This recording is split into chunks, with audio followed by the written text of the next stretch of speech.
Hey, it's me, Ooey Told Me, the guys with the five eyes that you see. And today I'm going to be bringing you a special NFT that I like so much called the Pixel NBA Player Collection. I haven't been on for a long time. I was about to make some videos about, black men and women should stop pointing fingers at each other, but those videos are still too long for me. So we're gonna get something simple. I know it's been 2 weeks, and the two of you guys that follow me have been waiting, but here we go. So here's Pixel NBA. My bad.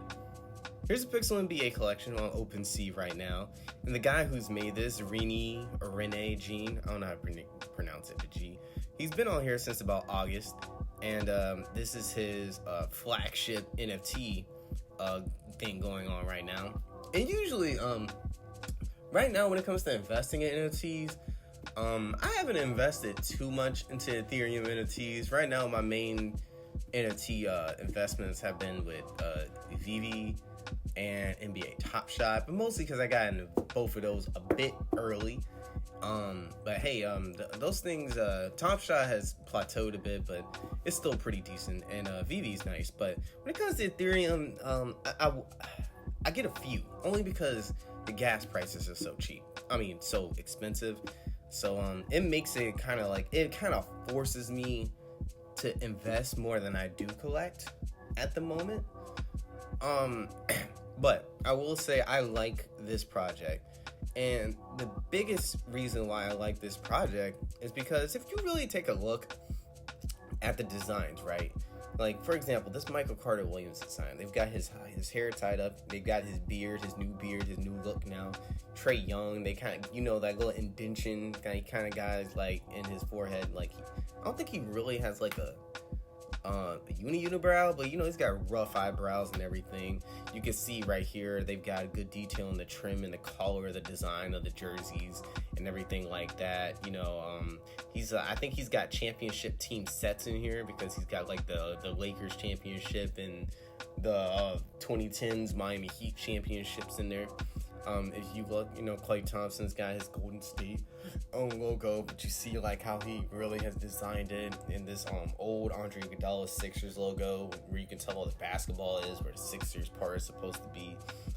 This is a real faithful pixel adaptation of the NBA as a whole.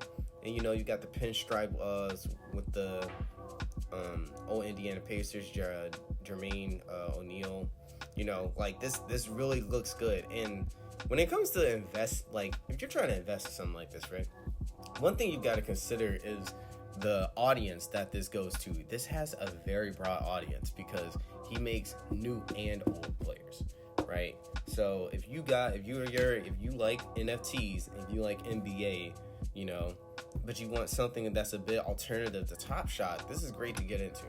Now, I will say this isn't NBA affiliated, but I really don't think that matters because, this is very unique. It's a genius idea. I'm surprised no one actually got to it first. But I really like how he made the designs. I really like the players he has. I really like a lot of things about this. And the backgrounds are kind of cool too, because they're a bit randomized and stuff. You would expect, like, all the Lakers do to have like gold, purple, and like white. But like he has a lot of variety in the background. So, that adds something to the rarity and everything like that.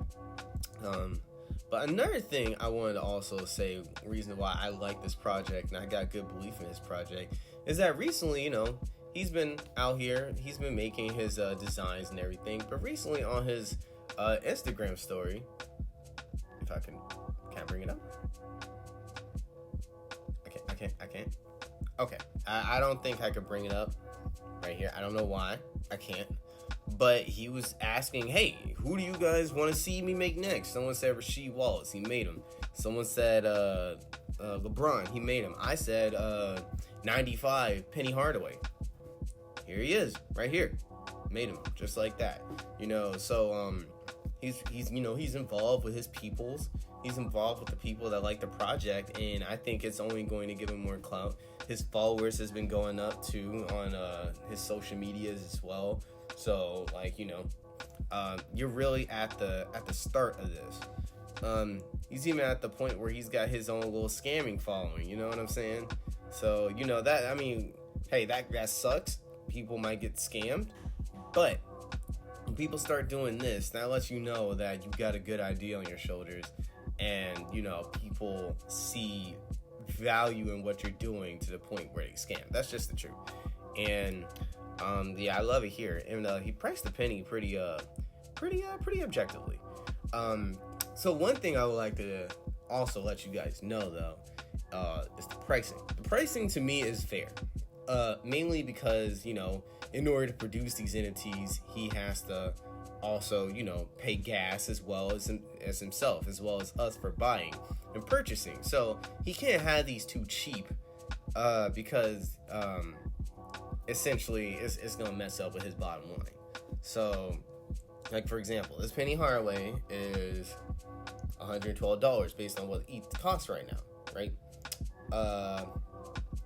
In a way, that could be a bit expensive, but we're talking about Ethereum here, so really most NFTs on Ethereum are expensive anyway.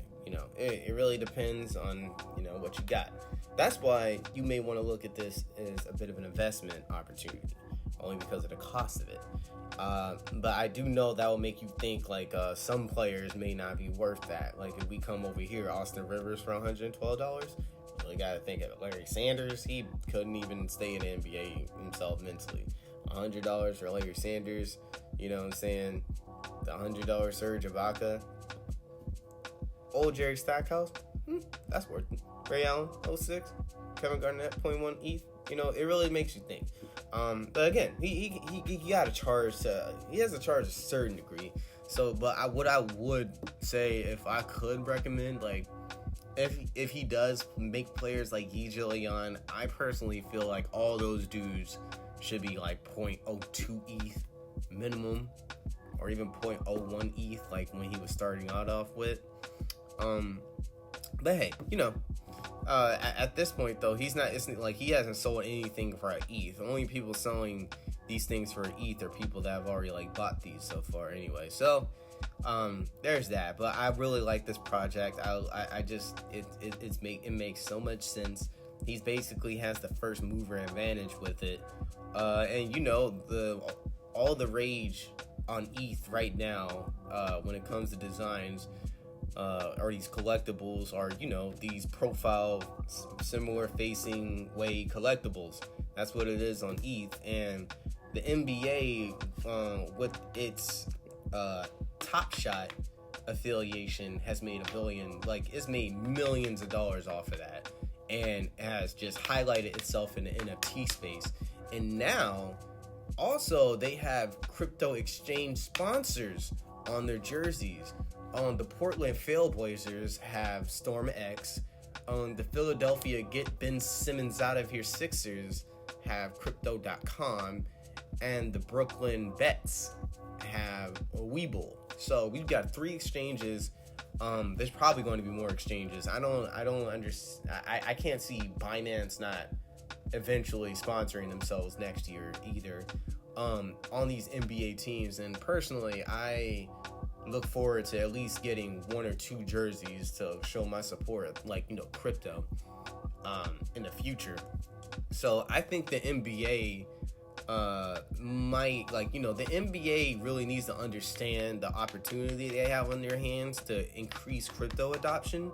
And when that adoption comes in the NBA, people will hear about this Pixel NBA stuff. And the thing is, so far he's made 168 items. He's going to cap it off at 1,200.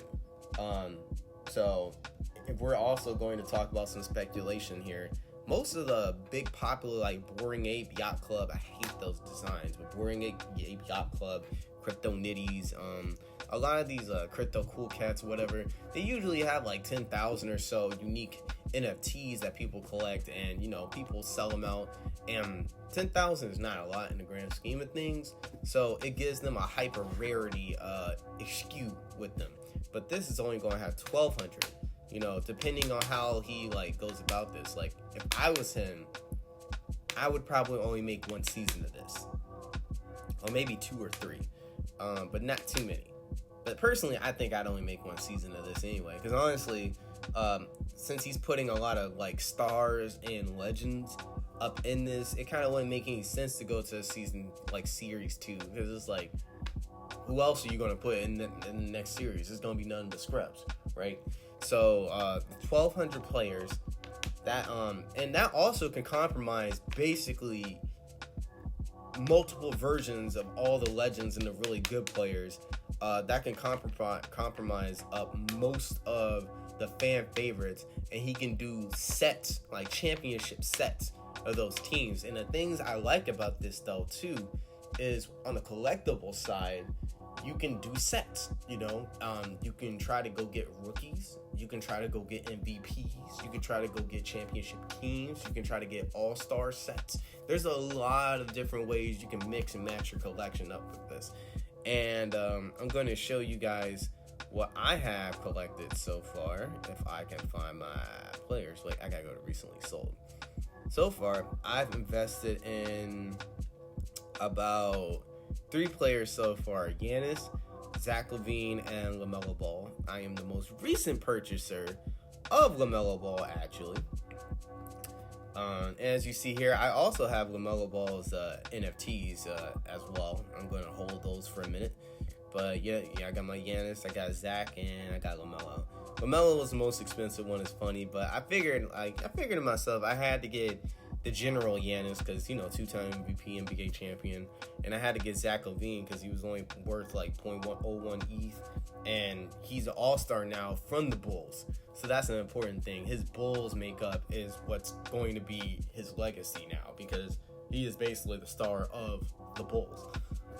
And playing with Lonzo, playing with DeMar DeRozan, and playing with Kobe White, it's crazy. You got Lonzo, Kobe, so that's like a double in itself. Those dudes are similar players, and then you got DeRozan, who was the original Zach LaVine before Zach LaVine. So that's gonna be a very interesting team. But you know, I had to get the LaMelo too because it's rookie LaMelo, and when it comes to collecting sports cards, players, memorabilia, and everything like that, man, you go after the rookie seasons and years first. That's generally the name of the game. So you know, speculating, I think this is a good opportunity. Only 19 owners, so you know, the floor is still pretty low. Some players, you know, again, when it comes to purchasing these things, it really depends on your exposure in crypto, because to me, I'd say they're marginally expensive. You know, you can still get a good player for about 100 plus whatever the gas is. And if you want a legendary player, well, again, this is a limited NFT in the Ethereum blockchain, you know. So maybe paying a couple hundred for Kevin Garnett or LeBron James might not faze you. You know, it really, you know, again, depends on your exposure and how you feel about NFTs within yourself. But either way, I hope you guys enjoy this. Go check it out, and I will see you guys later.